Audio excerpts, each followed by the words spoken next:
Hallelujah. Thank you, Lord Jesus. Praise God. Sa mga nakatayo sa likod, you can find your seats po. Ayan. May mga bakante po upuan.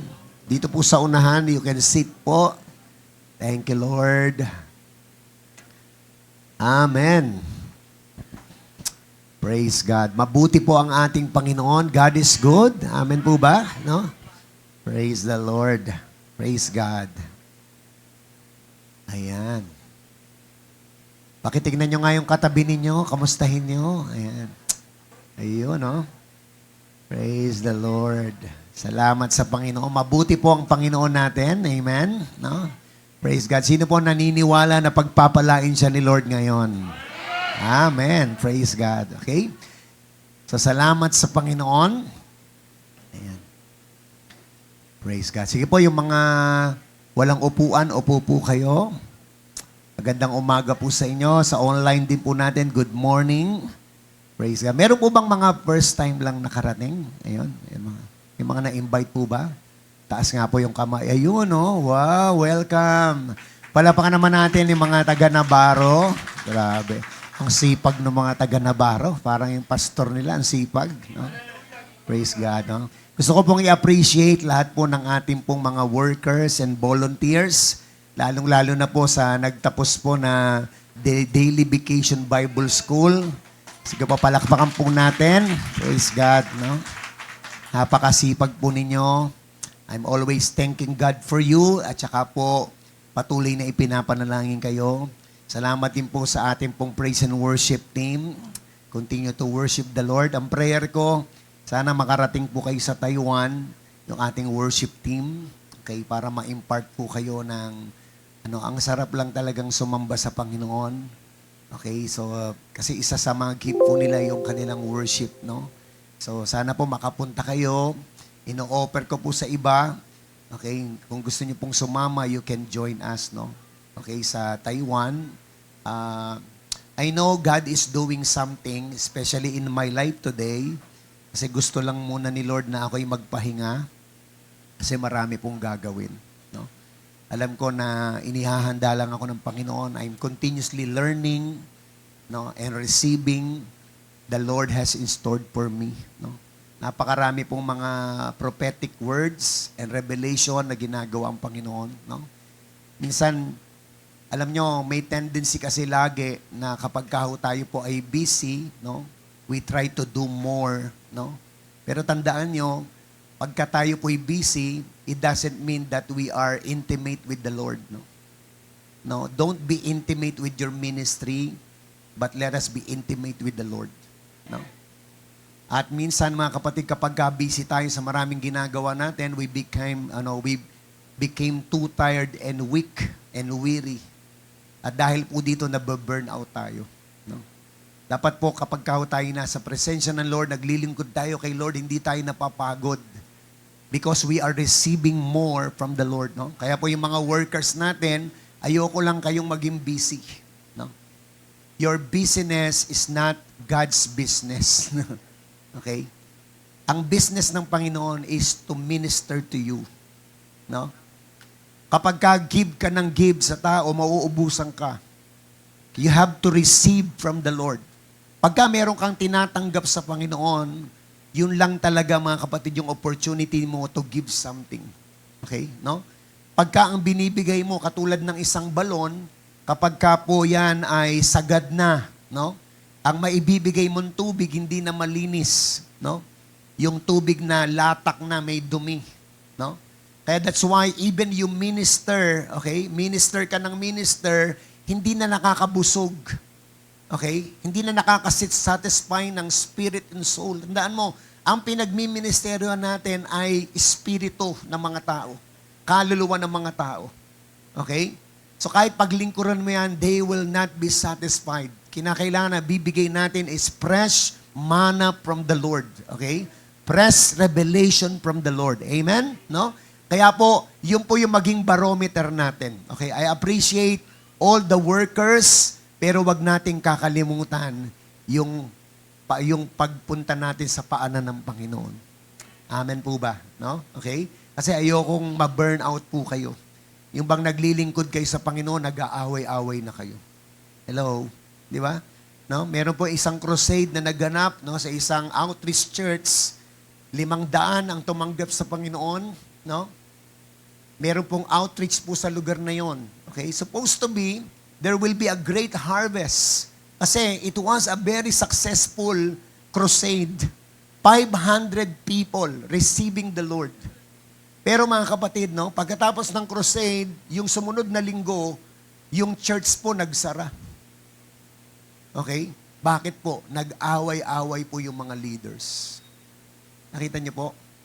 Okay? In a way, panlabas, maganda, tagumpay, pero basag ang puso. Hindi tama ang puso. Nag-away-away. Okay? Mawawala ng kabuluhan yung lahat ng ministering ginagawa natin kapag ka nag-away-away kayo. Hello? Di ba? Kinakailangan mga kapatid, we are drawing from the source of everything which is the Lord. Amen po ba, no? Okay? So, kamustahin mo nga yung katabi mo. Kamusta na ba ang prayer life mo? Di ba? Baka puro ka ministry eh. Di ba? Kamusta na ba ang devotion mo? Hello? Di ba? Okay? Huwag tayong madaya ng kaaway. Okay? Alam nyo ba? Mas mahalaga ka kay Lord kaysa sa ministry mo. Hello? Sabi mo sa katabi mo, mas mahalaga ka kay Lord kaysa sa ministry mo. Amen. Di ba? Yun yung hindi maintindihan ni Mary. No? Ani Martha. Kasi si Mary nakaupo lang eh. Si Martha, trabaho ng trabaho. Diba? Hindi maintindihan ni Martha. Diba? Sabi sa kanya ng Panginoon, Martha, pinili ni Maria ang pinakamainam. Diba? Hello? Amen ba, mga kapatid? Diba? Kasi minsan, pag pagod ka na, ang laging tingin mo sa iba, tamad. Okay? Diba? Okay? Pero alam nyo, pinaka-the best pa rin when we sit at the feet of the Lord. Amen? No? At alam niyo, yun ang sekreto ng pagpapaganda at saka pagpapapogi. Amen. Amen. Di ba? Tingnan mo yung katabi mo, mga kapatid. Haggard na ba? Okay. Di ba kasi, ministry ng ministry, haggard naman. Okay? Di ba? Dapat lalo tayong gumaganda. Amen? Amen. Minsan pa, palakpakan natin ang ating Panginoon. Praise God. Okay? So, nagpapasalamat tayo kay Lord kasi nakapagbigay na po tayo ng 350,000 sa Project Inheritance. Palakpakan naman natin si Lord. Supposed to be ay dapat magbibigay tayo on the 30th ng another 250. Okay? Pero si Lord lang, talagang binibigay niya lang ako ng comfort. Okay? You have to put your trust in God. Because God is a God of timing. No? So, wag lang tayong mataranta. Okay, no? Alam nyo, ibigay lang natin kay Lord yan. Sabi ko, Lord, kung ano yung darating, tatanggapin namin. We should not worry. Ayoko mag-worry, mga kapatid. Amen? Diba? Kasi pag ambition galing sa Diyos, may provision yan. Okay? At si Lord ang hihipo, no? Salamat nga po dahil si Tatay Frank po ay mabait. Yung pamilya nila. Amen? Diba? No? So, alam nyo, isang click lang ni Lord yan. Okay? Bibigay ng Panginoon yan. Amen? Okay, no? Praise God. So, ang topic po natin ngayon, ang theme natin for this month is Supernatural Harvest. Sabihin nyo nga po, Supernatural Harvest. Okay. Kasi ang theme natin ngayon ay Supernatural Favor. Itong buong taon na ito. At tapos na po tayo sa Supernatural Provision, supernatural favor, supernatural provision, and then supernatural breakthrough. At ngayon po ay supernatural harvest. Okay? Ano man ang maging dating sa inyo ng mensaheng ito, mga kapatid, let the words of God give revelation to you. Kasi alam nyo, iba-iba kasi ang tanggap natin sa mensahe. Tama po ba? No? Kamukha yung harvest na yan. Okay? Pwedeng sa'yo, if this is your time, mga kapatid, to reap your harvest of blessing, so be it. Amen po ba? Di ba? Or, you are in a season of reaping the reward that you have worked for. Di ba? Alam niyo yun? Kasi ang Diyos natin is a God of reward. Amen po ba? Sabi mo sa katabi mo, i-reward ka ni Lord. Okay? No? Totoo yun. Diba minsan kahit na 10 taon, 20 taon, hindi ka na-appreciate, pero kapag ka ibinaba naman ng Panginoon, yung reward mo, grabe, parang binayaran ka ng 20 years. Amen? Amen ba, mga kapatid? Di ba? Okay? Yung kala mo paambon-ambon yung blessing mo, di ba? Pero pagka binuhos naman pala ng Panginoon, you cannot contain it. Amen po ba? No? And it can be a harvest for the people na pinagpe-pray mo makakilala kay Lord. Amen po ba? No? Sino sa inyo dito pinagpe-pray mo yung asawa mo? Taas ang kamay na makakilala kay Lord. Amen. Di ba? Sino pinagpe-pray mo yung anak mo makakilala kay Lord? Di ba? Yung kamag-anak mo. Di ba? Alam nyo, ito na yung season of harvest.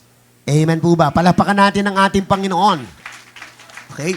Sabi rito, harvest is an agricultural term used in farming. Alam ko naman po, alam na natin yan.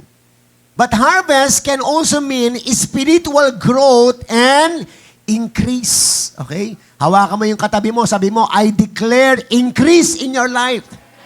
Ayan. Okay?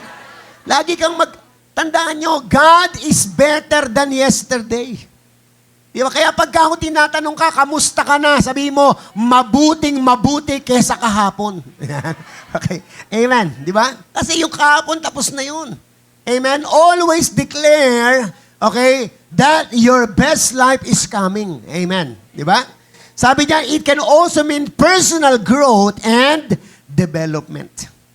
Sabi po ng Galatians chapter 6 verse 7 and 8, basahin natin ito, sabay-sabay. 1, 2, 3, go. Do not be deceived. God cannot be mocked. A man reaps what he sows. Whoever sows to please their flesh, from the flesh will reap destruction. Whoever sows to please the Spirit, from the Spirit will reap eternal life. So sabi po, ang Diyos ay hindi natin pwedeng dayain. Okay? Hindi natin pwedeng lokohin ng Diyos. Ang tao pwede mong dayain. Pero ang Diyos hindi natin pwedeng lokohin. You can deceive men, but we cannot mock God. Tandaan niyo po yan. And crucial yan sa ating lahat. Minsan pwede mong itago sa iyong kapwa, pwede mong itago sa asawa mo, sa anak mo, sa kapatid mo, sa pastor mo, pwede ka magkunwari. Pero sa Diyos, hindi natin pwedeng lokohin ng Diyos. Alam ng Panginoon. Amen po ba? No? At sabi niya, ano man ang itinanim mo sa laman, sabi po ay mag-aani ng distraction, kaguluhan. Okay? Kasi alam nyo, whatever we are building, hindi mahalaga po, mga kapatid, yung surface. Okay? Ang laging mahalaga yung foundation. Okay? Dapat ang foundation mo is born from the Spirit. Kasi whatever you build on the surface, bagamat yan, mga kapatid, ay kahanga-hanga, kaakit-akit sa tao, kasi pinapansin ng tao yan eh. Kaya lang problema po dyan, bigla na lang babagsak. Okay?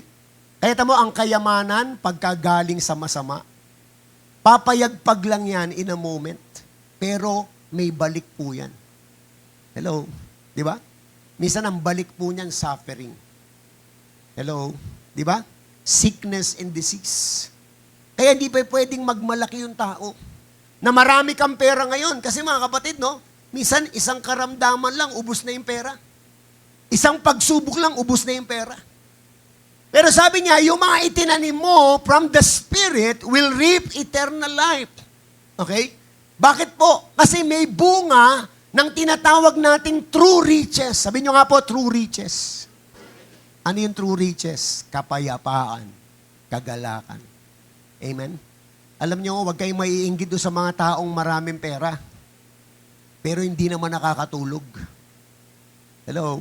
Di ba? Ikaw, wala kang pera, naghihilig ka pa kapag ka matulog. Okay? That's a blessing of God. Amen. Di ba?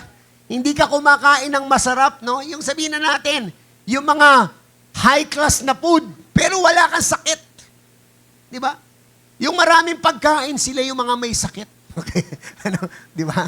Okay? Kasi iniingatan ka ng Panginoon. Amen, no? Palapakan natin si Lord. Hallelujah!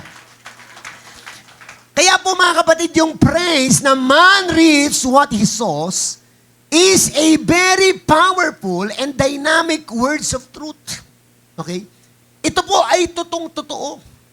Ang tawag po nila dyan, universal principles. Lahat ng tao, kahit po ang mga religion, naniniwala dyan sa principles na yan. Di ba? Pag pumunta ho kayo mga kapatid sa mga lugar na kung saan matindi po yung paniniwala po nila dyan, kahit makapag-iwang ka ng gamit, no, sa restaurant. Dati po nung nandun kami sa Thailand, kasama namin yung uncle ni Pastora, naiwan po yung kanyang camera dun sa restaurant. Yung restaurant po, karinderya lang. Okay? Binalikan po namin, mga kapatid, no? I don't know kung kinabukasan o hapon, nandun pa din. Walang gumagalaw. Okay? Doon po sa Taiwan, yung church na pinupuntahan namin, bago ka pumunta, pumasok sa loob ng church, magpe-pray ka. You have to cleanse your heart. Tapos iiwanan mo yung sapatos mo sa labas. Okay? Sabi ko, we cannot do that in the Philippines. Okay? Sabi ko, baka mawala yung mga sapatos. Di ba? Lalo-lalo kung mga branded. Okay? Di ba? Sabi ko, depende po yan. Depende sa context yan. Okay? Okay? Kasi mga Taiwanese, dahil Chinese po yan, no? Yung mga Buddhist kasi may paniniwala sa karma. Hello? No? Kaya ingat na ingat po silang gumawa ng masama sa kanilang kapwa kasi aanihin nila. No? And somehow, that's good. Naintindihan niyo po? Di ba? Merong spiritual principles eh. Yan binabasa natin ngayon. Sabi kanina, kung anong itinatanim ng tao, yun ang kanyang aanihin. Tama po ba? Hayaan yung daanan ko muna, mga kapatid, the laws of harvest. Okay? Bagamat tayo handa na sa pag-ani, pero kinakailangan maintindihan natin, ano ba yung mga prinsipyo o mga batas tungkol po sa harvest? Number 1, ito po yung tandaan natin. Let's read. We will reap what we have sown. Aanihin natin kung ano ang ating itinatanim. Now, ikaw na nakakaalam kung masama yung itinatanim mo o mabuti. Amen. Di ba? So kung gusto mong umani ng maganda at mabuti, simulan mong magtanim. Amen. Ngayon, kung naririto ka ngayon, kapatid, salamat sa biyaya ni Lord, nakakilala ka sa Panginoon. Okay? Kasi you are in a present time that you are reaping what you have sown in the past. You are reaping what you have sown, okay, yesterday in the past of your life. Tama po ba? Now you are looking forward for the future. Kung gusto mong umani ng maganda in the future, you start to plant good today. Amen. Di ba? Okay, sumagot ang lahat ng mga kabataan. Sigaw kayo ng amen. Okay. Tandaan nyo, kayo ay tatanda rin. Kayo ay magiging magulang din. Kinakailangan ngayon pa lang magtanim ka ng mabuti sa iyong mga magulang. Pwede bang makarinig ng amen? Okay? Ngayon, kung ikaw yung kabataan ngayon, kapatid, wala kang respeto sa magulang mo. Hindi mo minamahal ang magulang mo. Tandaan mo, aanihin mo yan pagdating ng araw. At minsan, mas masakit pa kung ano yung ginawa mo. Kaya ngayon pa lang, magtanim ka na ng mabuti. Can I hear amen? Diba? Totoo po yan. Kasi that is biblical.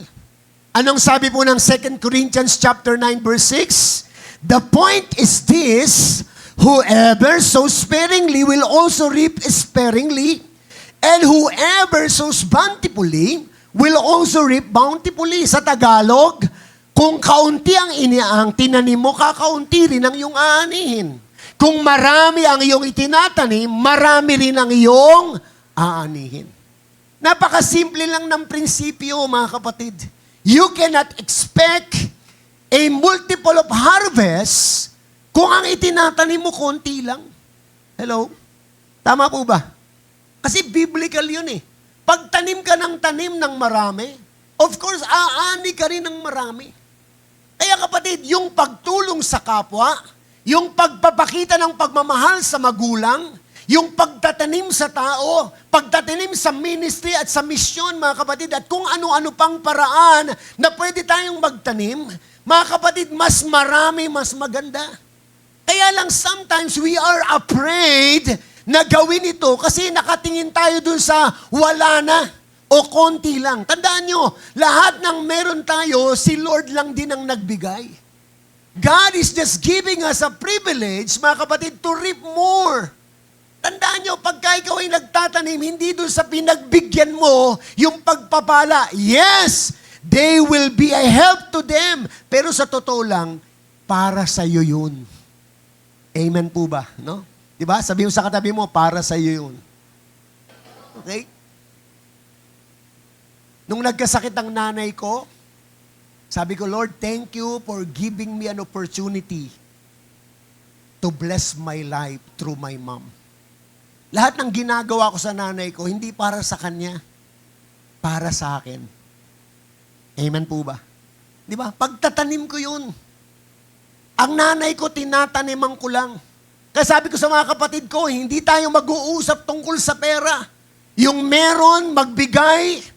Hindi ko kayo bibigyan ng requirements na dapat ito ibigay mo. Kung ano yun nasa puso mo. Kasi bakit? Lahat ng itatanim mo, ikaw din ang aani nun. Amen. Di ba? So kung nagtanim ka ng konti, bakit ka mag-i-expect ng malaki? Kung marami tinanim mo, marami kang aanihin. At alam nyo, I started to honor my mom. Ang tatay ko, at the age of 8. 8 years old, nagbibigay na ako ng pera sa magulang ko. Kasi 8 years old ako, naghahanap buhay na ako. Sa pag-aaral ko, ako po ang nagbibigay ng baon sa sarili ko. Okay? Pero nagbibigay ako ng blessing sa nanay ko. At alam ko, mga kapatid, yun yung isa sa maraming dahilan bakit pinagpapala din ng Lord ang buhay ko. Amen po ba, mga kapatid, no? Palapakan natin ang ating Panginoon. Okay? Sabi dito, actions and thoughts are seeds, and soon we will reap its outcome. Kaya kapatid, babantayan mo yung ginagawa mo tsaka iniisip mo. Hello? Kasi banga binhi yan. Taas nyo nga yung kamay ninyo, ganito. Ayan, okay? Every morning, pagising mo, isipin mo may binhi ka. Okay? Ano yon? Actions and thoughts. Diba? Sama mo na yung words. Okay? Tanim yan eh. Amen? Pag umaga pa lang, galit ka na, mura ka na ng mura, biri mo, you are planting a seed early in the morning ng init ng ulo, ng mura. Diba? Tama po ba? No? Dati po may tindahan kami na, baba nyo na po, may tindahan kami ng lugaw, no, champurado. Meron akong customer, 5 a.m. in the morning mag-ina. Yung nanay, minumura niya yung anak niya. Diba? Sorry for the, ikaw ang nanay niya, minumura mo sarili mo. Diba? Tama? Okay. Minumura niya yung sarili, ikaw ang nanay niya. Tapos ngayon, yung anak niya, okay, na 5 years old, 6 years old, minumura rin siya. Sabi mo, nadamay pa yung nanay mo. Okay? Di ba? Yung lola, nadamay. Okay? Kasi nga po mga kapatid, kung ano yung tinatanim mo, aanihin mo yan. Amen po ba? Okay? Di ba? Your words will bear fruits. Your actions will bear fruits. Your thoughts will bear fruits. Okay? Kaya ingatan mo yung iniisip mo. Pag puro negative ang iniisip mo, burahin mo. Can I hear amen? Diba?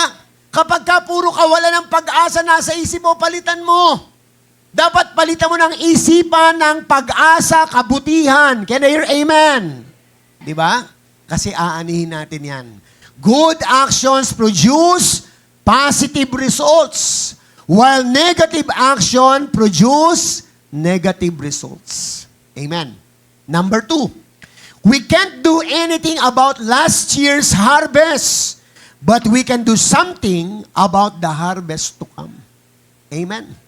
Gaya ng sinabi ko kanina, simulan mo na ngayon. Okay? Sabi mo sa katabi mo, magsimula ka na ngayon. Amen? Diba? Mga nanay, tsaka tatay na narito. Kung buhay pa ang nanay mo at tatay mo, okay? Bumawi ka. Amen? Kasi sa gusto nyo, magiging matanda rin tayo. Diba? Yung mga anak na walang panahon sa magulang, may sakit, hindi pinupuntahan. Eh baka mamaya pagka may sakit ka na rin at matanda ka na rin, hindi ka bibisitahin ng mga anak mo. Hindi ka bibisitahin ng apo mo. Yun ang nakakalungkot na buhay. Hello? Di ba? Kaya ngayon pa lang, you plant to them. Bless them, love them. Amen. Di ba?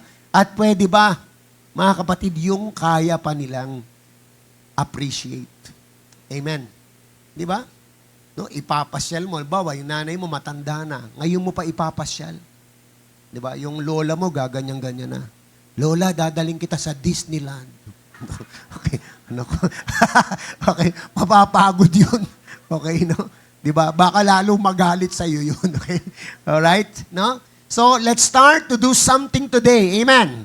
Katulad ni Isaac sa Genesis 26:12, and Isaac sowed in that land and reaped in the same year 100-fold. The Lord blessed him. Isaac was facing a hardship in life. Bagamat merong tagtuyot, merong kahirapan, pero hindi niya po hinayaan na maapektuhan yung buhay niya ngayon. Ang ginawa niya, nagsikap siya, nagtanim siya. At sabi ng Biblia, with the same year, he reaped a harvest. Amen. Di ba? Ngayon, magtanim ka. Lagi mong tatandaan yun, ito ay pagtatanim. Amen. Di ba? Hindi lang pera ay tinatanim. Kabutihan ay tinatanim. Pananampalataya ay itinatanim. Amen po ba? Yung mga taong sumubog sa pananampalataya, mga kapatid, ginagrant din ni Lord yun. Amen po. Di ba, minsan imposible, pero sinubukan mo. Hinakbangan mo ng pananampalataya, natuwa si Lord sa'yo. Nire-reward ni Lord yun. Amen? Di ba? Hindi mo kayang bumili ng bahay, pero nanampalataya ka. Yes, dadaan ka mga kapatid doon sa pagsubok na yon to test your faith. Pero lalagpasan mo yan. Isang araw masasabi mo, Lord, salamat. Kasi bayad na ang bahay ko. Amen. Amen ba mga kapatid? Di ba? Palapakan natin si Lord. Amen. Okay? Sabi dito, the past cannot be changed by current actions determine future results. Wala na. Pagka ho nangyari na kahapon, tapos na yun. Pwede po ba palayain mo na ang sarili mo? Okay, sabi mo sa katabi mo, lumaya ka na. Sa lahat ng sama ng loob mo. Tapos na eh. Amen. Alam mo, namimiss mo, if you are holding about the future, you are missing to rejoice and enjoy of the gift of life today. Amen. Diba? Namimiss mo kasi nabubuhay ka pa sa nakaraan, tapos na yun eh. Ang tinan mo na yung ginagawa ng Panginoon ngayon. Amen po ba? Diba sa mga mag-asawa, tapusin na yung sumbatan ng nakaraan. Amen. Okay. At nanahimik ang lahat. Diba? Tapos na yun eh. Mga kabataan, yung mga past failures mo, yung mga past mistakes mo, tapos na yun. Kalimutan mo na. Tumingin ka ngayon sa Diyos. Amen? The author and perfecter of our faith. Amen? He holds a good future for every one of us. Amen po ba? Palapakan natin ang Panginoon. Hallelujah. Point number 3, ito po. We will reap in a different season of what we have sown. Huwag tayo kagad mag-e-expect na yung tinanim mo, magbubunga kagad. Hello? Di ba? Iba-iba po kasi ang season of reaping. Yung iba, nagre-reap na. Amen. Kaya nga, di ba, sabi ng Bible, rejoice to those who rejoice. Amen. Pagka ho yung kaibigan mo, yung kapitbahay mo, nakabili ng bagong sasakyan, rejoice with him. Amen. Di ba, sabi mo, natutuwa naman ako sa iyo, Mare. Di ba? At meron kang bagong sasakyan. Di ba? Huwag ka na magsasabi ng sana all. Di ba? Okay. Kasi sana all, minsan, ano yan expression din ng inggit yan Hello? Di ba? Dapat, no? Pagka nakakita ka, huwag mo sasabihin yung sana all, sabihin mo, susunod na ako. Wow. Amen. Amen ba, mga kapatid? Di ba? Hayaan mo lang, kasi meron kang season. Amen. Di ba? Pag dumating na yung season mo, yung kotse niya luma na. Sa'yo, bago. Amen ba, no? Palapakan natin si Lord. Amen. Kaya kapatid, huwag ka maiinggit. Kasi may season ka din. Amen. Di ba? Pag kami nakikita ka na umuunlad, no, nabe-bless ang buhay, mga kapatid, magpasalamat ka kay Lord. Okay? Kasi sasabihin mo, Lord, darating din yun sa akin. Amen po ba? No? Anong sabi po ng Galatians 6:9? And let us not grow weary of doing good, for in due season we will reap if we do not give up. Amen.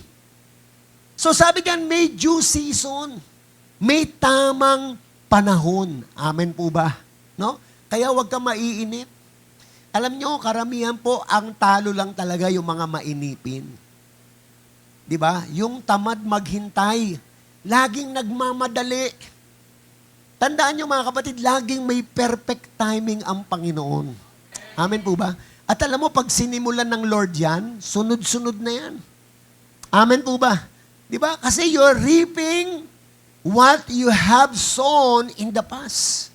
Amen po ba, mga kapatid, no? Okay? Sabi niyan, planting and reaping are really immediate. They require patience as the harvest happens at a later time. Yung iba kasi, gusto kagad umani. Ano ang pinagkaiba ng munggo at saka ng mangga? No, yung buto ng munggo at saka buto ng mangga. Ano pinagkaiba? No?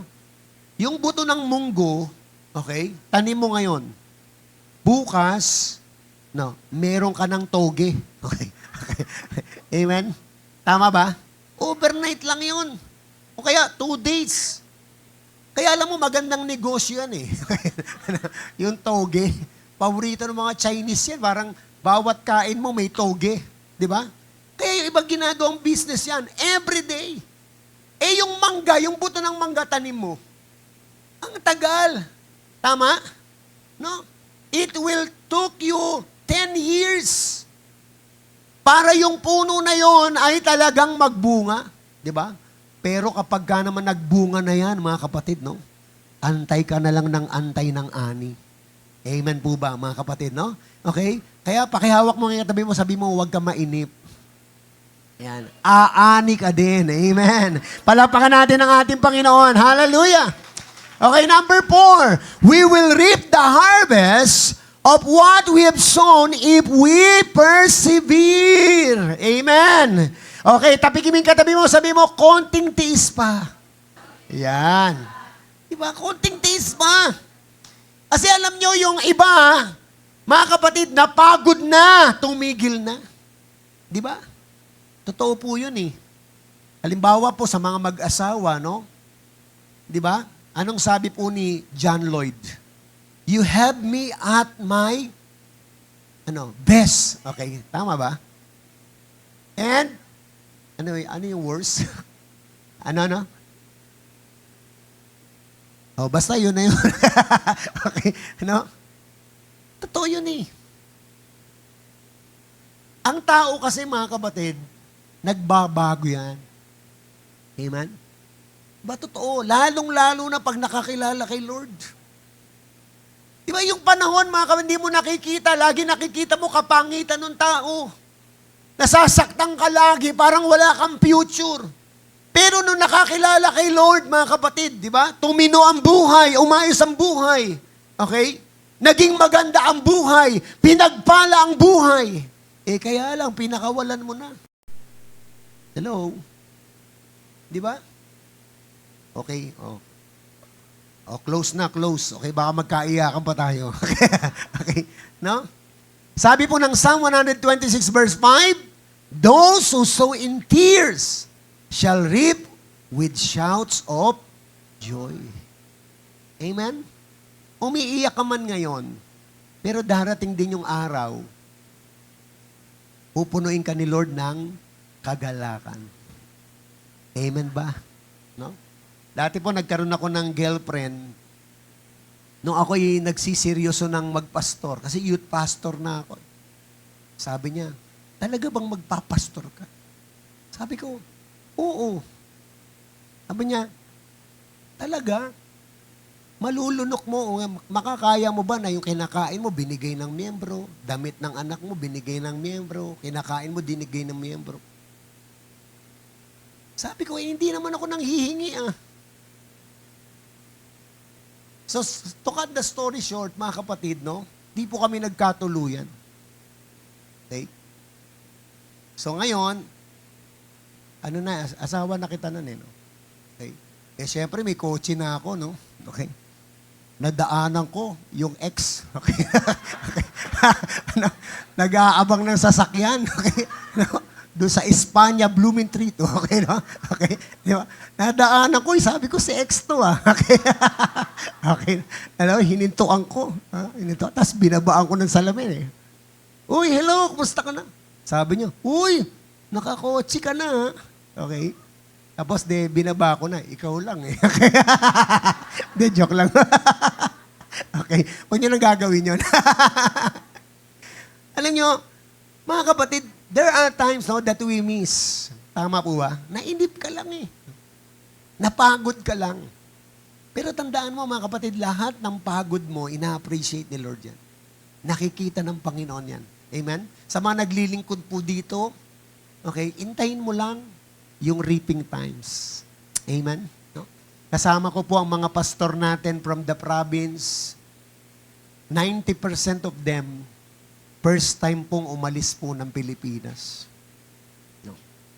Nako, nasa immigration kami, takot na takot. Okay? Okay? Alam mo, nalulungkot ako sa immigration dito sa Pilipinas. Napakababa ng tingin sa kapwa Pilipino. Okay? No? Yung isang pastor, tinanong pa, pastor ka ba talaga? Okay? Patingin ng ID. Binigay yung ID, ayaw maniwala. Patingin ng church. So, pinakita pa sa No? Alam mo, pumayag lang nung nakita si Pastor Jennifer nagtuturo sa mga pulis. Okay, sabi niya, ayan po, tinuturuan ko yung mga pulis. Okay. Ay, ganun ba? O, sige, sir. Okay. Tsaka siya pinaano. Di ba? Alam nyo, sabi nung isang pastor, si Pastor George, sabi niya, ang saya-saya niya, kasi 18 years na yung church na pinagpapastoran niya. Ngayon, sabi niya gano'n, Tay, nakatapos na yung isang anak ko, yung pangalawa makakatapos na rin. Tapos yung mga youth namin sa church, karamihan professional na, marunong na silang mag-honor sa kanilang pastor. Sabi niya, buti na lang hindi ako sumuko. Kasi ngayon, inaani niya yung lahat ng itinanim niya sa ministry. Amen po ba? No? Amen? Kaya kapatid, huwag kang susuko. Yung mga anak natin, maliliit pa yan. Pero pag nakagraduate yan, at yan ay may takot sa Diyos, tama ang puso, i-honor po kayo niyan. At i-honor ang Diyos sa kanilang buhay. Amen? Palapakan natin ang ating Panginoon. Praise God. No? Sabi nga, good results require persistent nurturing. Whereas negative outcomes often occur without active effort. Kaya pagtiyagaan mo lang. Amen? Itong mga nagmi-ministry sa children, yung mga nagmi-ministry sa youth, pagtiyagaan nyo lang. Amen po ba? Huwag tayong mag-expect ng malaki kasi mga kabataan yan, dumadaan talaga sila. Pati yung ugali, mga kapatid, iintindihin lang natin. Amen po ba? Pagtsatsagaan lang natin. Pero kapag kahuyan ay lumaki, may takot sa Diyos, magiging pagpapala po sila sa pamilya nila. At magiging pagpapala din sila sa simbahan. Amen po ba, mga kapatid? No? Palapakan po natin yung ating mga kabataan. Praise God. And number 5, we will reap more than what we have sown. Alam nyo, ang galing ng Diyos. Bagamat ito lang yung tinanim mo, pero kaya niyang paramihin pa higit sa iyong itinanim. Amen po ba, mga kapatid? Di ba? Anong sabi po? Luke 6:38. Let's read together. Give. Ano daw po? Basahin natin ulit. 1, 2, 3, go. Give. It will be given to you. Good measure. Pressed down, shaken together, running over, will be put into your lap. For the measure you use, it will be measured back to you. Tingnan nyo, isang beses lang yung command ng give. Sabihin nyo nga po, give. Ano yung balik? Di ba? Isa-isay natin. Sabi doon, it will be given to you, good measure, pressed down, shaken together, running over, will be put into your lap. Alam nyo kasi nung panahon nila, mga kapatid, wala ako silang mga plastic bag, no? Ang damit po nila parang saya. Di ba? Kaya kung pagka hindi na nila kayang bitbitin, mga kapatid, no, yung saya na yon, iaangat na nilang ganun. Will be put into your lap. Okay, no? Yung pong damit mo na yon, mga kapatid, gagawin ng lalagyan kasi hindi mo na mahawakan eh. Amen po ba? No? Sino dito kapatid ang gusto niya abundant yung blessing niya? Amen, di ba? Ganun ang gagawin ng Panginoon. Ino-honor ni Lord. He will multiply. Di ba? Isang seed lang.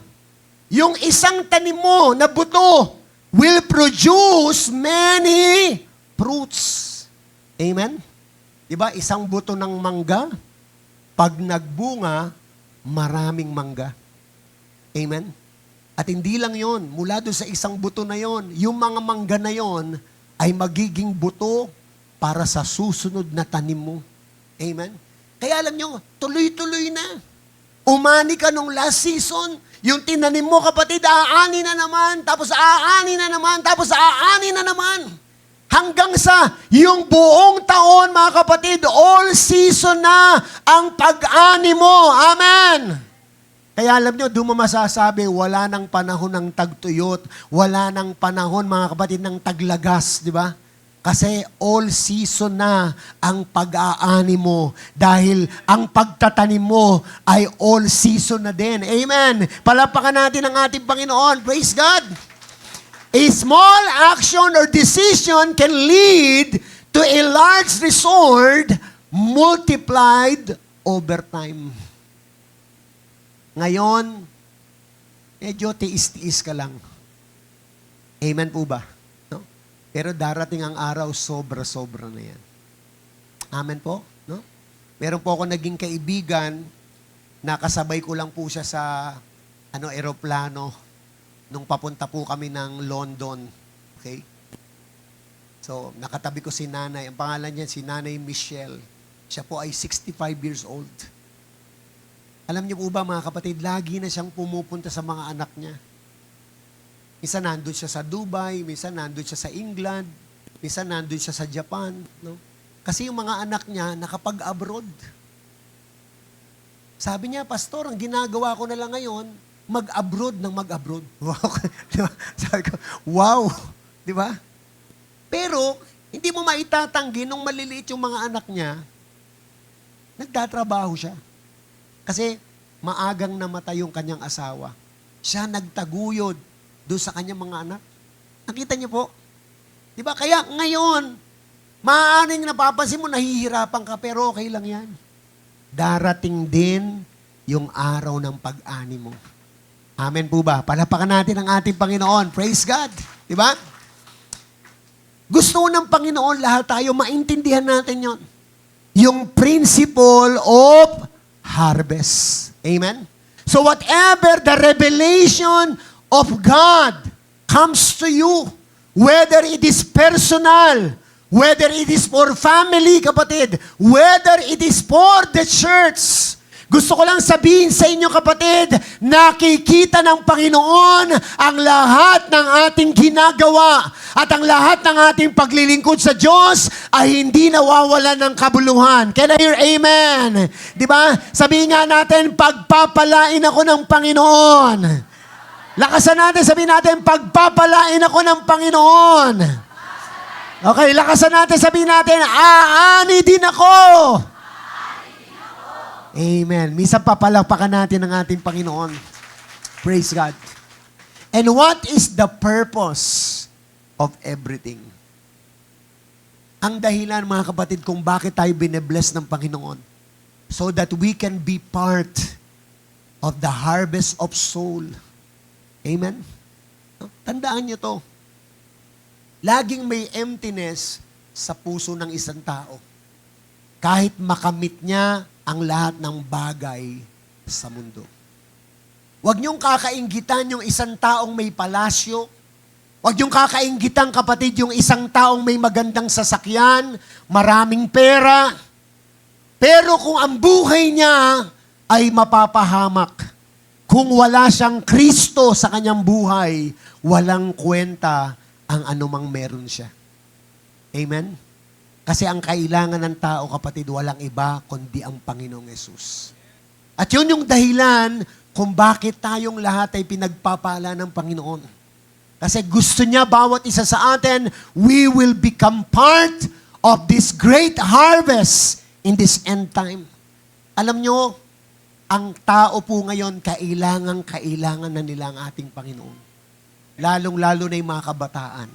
Kaya po sabi po ng Luke 6:38, don't you have saying, it's still 4 months until harvest. I tell you, open your eyes and look at the fields. They are ripe for the harvest. Yung tinutukoy po ng Panginoon dito, nung present time po nila, is all about the Samaritan people. Yung mga taong nasa paligid nila, ang sabi ng Panginoon, panahon na para ang mga taong ito ay anihin. Ilapit sila sa Panginoon. Ngayon sa ating pong panahon, kapatid, gusto ng Panginoon, ganun din po yung ating pong maging pananaw. Ang tingin natin sa mundo, ang mundo, mga kapatid, is ripe into harvest. Amen. Pag nakita mo yung pamilya mo, panahon na sila'y makakilala kay Lord. Pag nakita mo yung kapitbahay mo, panahon na para sila'y makakilala kay Lord. Amen po ba? 2 bagay, mga kapatid, ang iiwan ko sa inyo. Una, we need to have the eyes of Jesus. Basahin nga po natin. PowerPoint. Okay, 1, 2, 3, go. We need to have the eyes of Jesus. Ito yung kailangan natin. Meron po kaming kasama si Pastor Ding. Siya po ay pastor natin sa Katuparan. Malapit po sa Smoky Mountain. Sobrang love na love po siya ni Pastor Israel. Pag nakita mo si Pastor Ding, napakasimple niyang pastor. Pero doon sa oras na yon, in-appreciate po ng Diyos. Sabi sa kanya, yung tingin sa'yo ng ibang tao, mababa. Kasi parang, pag tinignan mo siya yung pastor na parang di mo ma-appreciate sa labas. Pero nung oras na yon, in-appreciate siya ng Diyos. Sabi sa kanya, mahal na mahal ka ng Panginoon. At sabi sa kanya nung pastor na yon, I will never forget you because of the love that you have for the people. Alam niyo ba si Pastor Ding, meron siyang isang pastor niya para lang makasama sa Taiwan. Ngayong May, nilibre niya. Kasi gusto niya lang i-share. Tapos nung nandun ho kami, paalis na kami, hinabol po yung sasakyan namin. ng isang worker na nakamotor kasi may pinabibigay si Pastor Israel. Binigyan po siya ng sobre. No? Binless po siya. Alam nyo, ina-appreciate ng Panginoon when we have the heart for the people. Kasi number one sa puso ng Diyos, yung mga tao makakilala sa Kanya. Naiintindihan ko, you're working for your family, you're working for your dreams, kapatid. Maganda yan, gusto ng Panginoon i-bless ka. But much more, you have to feel the heartbeat of Jesus. And the heartbeat of Jesus is for the lost. Kaya pag inuuna natin, kapatid, sinasama natin sa buhay natin yan. Mga kabataan, sana makatch nyo ang revelation na ito na kahit kayo ay estudyante pa lang, magpagamit na kayo sa Panginoon, sa inyong mga campuses and university. At sa mga nagtatrabaho, kapatid, wag mo sanang kalimutan na ang puso ng Panginoon ay nasa mga kasama mo sa opisina, sa mga kapitbahay natin, at kinakailangan sila makakilala kay Lord. At alam nyo, when we touch the heart of these people, we touch the heart of God. Amen po ba? Palapakan natin ang ating Panginoon. Anong sabi po ng Matthew 9:35? When He saw the crowds, He had compassion on them because they were harassed, helpless, like sheep without a shepherd. Pag ito yung naramdaman ng puso nyo, kapatid, uunahin ka ng Panginoon. Because you have His heart. Amen? Huwag tayong mabuhay para sa sarili natin.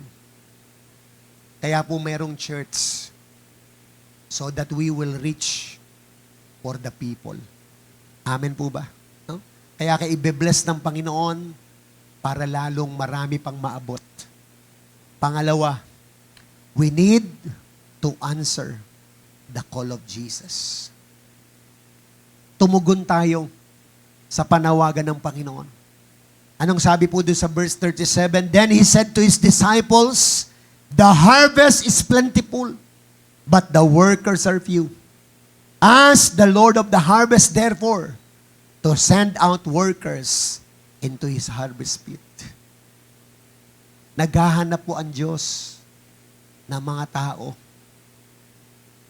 para mag-ani ng mga taong Kanyang pinili at tinawag. Amen po ba, mga kapatid? No? Sabi mo nga sa katabi mo, magpagamit ka kay Lord. No? At pag inuuna natin siya, uunahin din tayo ng ating Panginoon. Amen? No, I'm praying, mas marami pang maglingkod kay Lord. At dito, hindi kinakailangan nasa ministry ka. It's good for some of you are in the ministry. Pero alam niyo po ba, kahit wala ka sa ministry, pwede kang gamitin ng Panginoon. Sa lahat mo ng mga nasa ministry, yes, we are serving the Lord. Pero alam niyo po ba, mga kapatid, may isang bagay na nakakapagpaligaya sa kalangitan. Sabi ng Biblia sa Luke chapter 17, for one soul na nagbabalik loob sa Diyos, libo-libong anghel ang nagdiriwang sa langit. Ayos yan, nasa worship tayo. Ayos yan, nasa ushering tayo, Marshall. Pero kapatid, sa isang tao na ilalapit mo sa Diyos, sabi ng Biblia, libo-libong anghel ang nagdiriwang sa langit. That's what make heaven to rejoice. Amen po ba? No? Kaya wag lang tayong masanay na makulong sa ministry. Ang heart ng Panginoon is to win souls for Jesus. Amen po ba? Palapakan natin ang ating pong Panginoon. Itong month po ng May, magkakaroon po tayo ng pananalangin. No? Sabi nyo nga po, pananalangin. Okay, no? Kasi sa May 31, ang May 31 po natin will be our Harvest Sunday. Sabi nyo nga po, Harvest Sunday. Okay, no? Pag sinabing Harvest Sunday, ito yung panahon na tayo po ay mag-i-invite. At ngayon pa lang, ipagpe-pray na natin sila. Okay? Nagbigay po ako ng, nasa yung form natin? Where are the form? Okay, magbibigay tayo ng form. Ang tawag po dito, mga kapatid, ay praying on tree.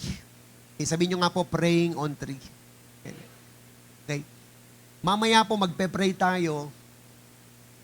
And ask the Lord, Lord, sino ba yung unang tatlo na gusto kong makakilala sa'yo? At yung tatlo na yon, ipagpe-pray ko na madala ko sa church. Pagpe-pray natin yan araw at gabi. Araw at gabi, pagpe-pray mo. No, ipag-pray mo. Okay? Susulat mo lang yung pangalan. Ayan. Okay, today I commit to pray for. Okay? Sino yon? Pwede yung tricycle driver na lagi mong sinasakyan. Okay, no? Pwede yon. O pwede po yung tindera dun sa tindahan. Okay? Kung saan lagi kang bumibili. Whoever ilagay ni Lord sa puso mo. Okay? Isang buwan nating pagpe-pray. 1 month, we're going to pray for these people.